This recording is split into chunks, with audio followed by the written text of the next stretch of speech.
हाँ जी, अब करेंगे हम eight point O three Snell's law apply करेंगे। तो स्नेजला की इक्वेशन क्या है, N one sine I N two sine are.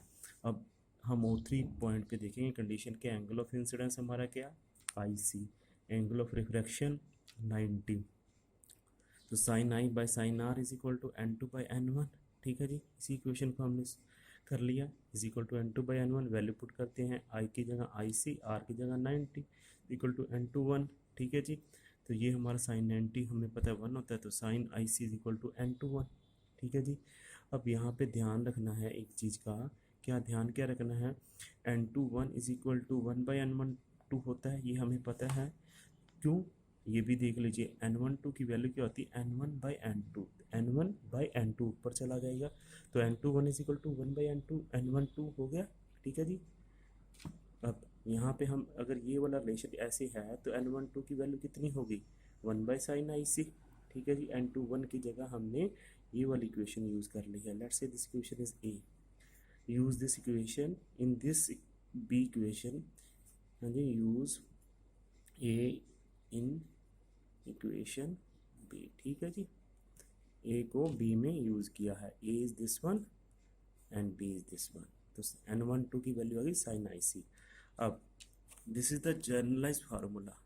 अगर हमारा सेकंड मीडियम, अगर हमारा सेकंड मीडियम, देखिए जी सेकंड मीडियम क्या है, एयर, और एयर का रिफ्रैक्टिव इंडेक्स कितना होता है हम लोगों को पता है, डेट इज वन, वन। तो एन टू की वैल्यू कितनी आई, वन। ठीक है जी, एन वन हमारा क्या है, वाटर, तो N one by N two equal to sine I C हो गया। तो एन टू की वैल्यू हमने वन पुट की, तो एन वन की वैल्यू कितनी आई, one by sine I C. This is the case when there is a ray will be traveling from water to air. This is your special case, you can see. This is the formula for the generalize. Now we move on the next step.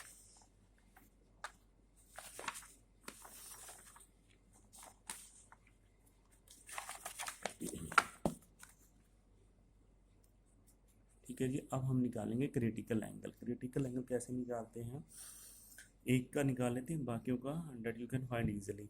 For the glass air interface हमें पता है N one two का formula one by sine I C, N one two को expand किया, N one by N two is equal to one upon sine I C. अब यहाँ पे one क्या है हमारा ग्लास, टू क्या है एयर, तो वन का रिफ्लेक्टिंग इंडेक्स मतलब ग्लास का 1.5, एयर का 1 is equal to one by sine I C. तो ये वैल्यू कितनी आई, 3/2, 3/2, 1.5 को हमने निकाल 15.10, 3/2 I, 1 by equal to 1 by sine I C. अब इसको हम रेसिप्रोकल में करेंगे तो साइन आई सी की वैल्यू कितनी आई, 2/3, 2/3 आई सी की वैल्यू साइन इनवर्स ऑफ 2/3। अगर इसको हम सोल्व करेंगे तो I C comes out to be 44 degree approx आ जाएगा। तो क्रिटिकल एंगल हमने निकाला है for the glass in air interface. So this is your critical angle. अब हम इसे समराइज करते हैं। समराइज करने से पहले चलो एक बार डायग्राम देख लीजिए क्या होता है। ये है जी आपकी डायग्राम। इस पॉइंट पे O1 पॉइंट पे हमारा इंसिडेंट हुई, फिर रिफ्लेक्ट हुई, half portion reflect, not half, some of the portion will reflect, some of the portion reflect. फिर पोजीशनिंग चेंज की, इस पॉइंट पे भी रिफ्लेक्ट हुई, इस पॉइंट पे भी हमारा रिफ्लेक्ट हुई, तो थोड़ा बहुत रिफ्लेक्ट होगा। ठीक है जी, थोड़ा बहुत, थोड़ा सम अमाउंट।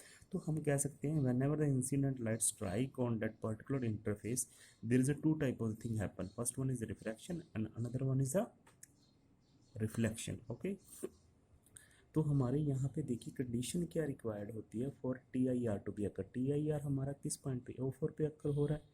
ओ फोर पे अकर होने के लिए रे कहाँ से कहाँ ट्रैवल होनी चाहिए, हमारी डेंसर मीडियम से air, air means rare medium, denser medium से रेयर मीडियम। सेकेंड कंडीशन क्या होनी चाहिए, angle of incidence must be greater than the critical angle. ठीक है जी, angle of incidence must be greater than the critical angle.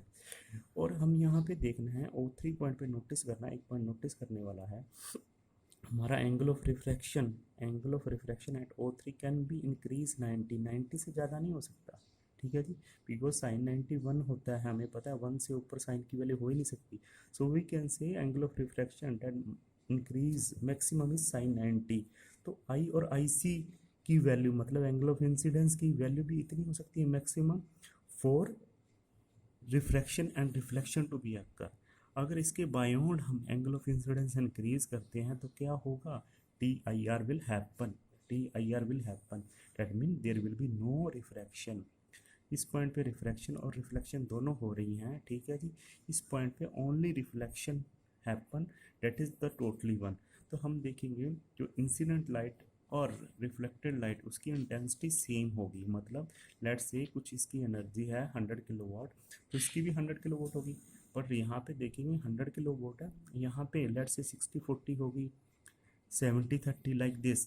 तो energy जितनी incident होती है उतनी हमें मिलती नहीं है। मतलब इंसिडेंट का मतलब whatever the projection that is placed in front of something of interface, we will not get in the term of reflection and refraction.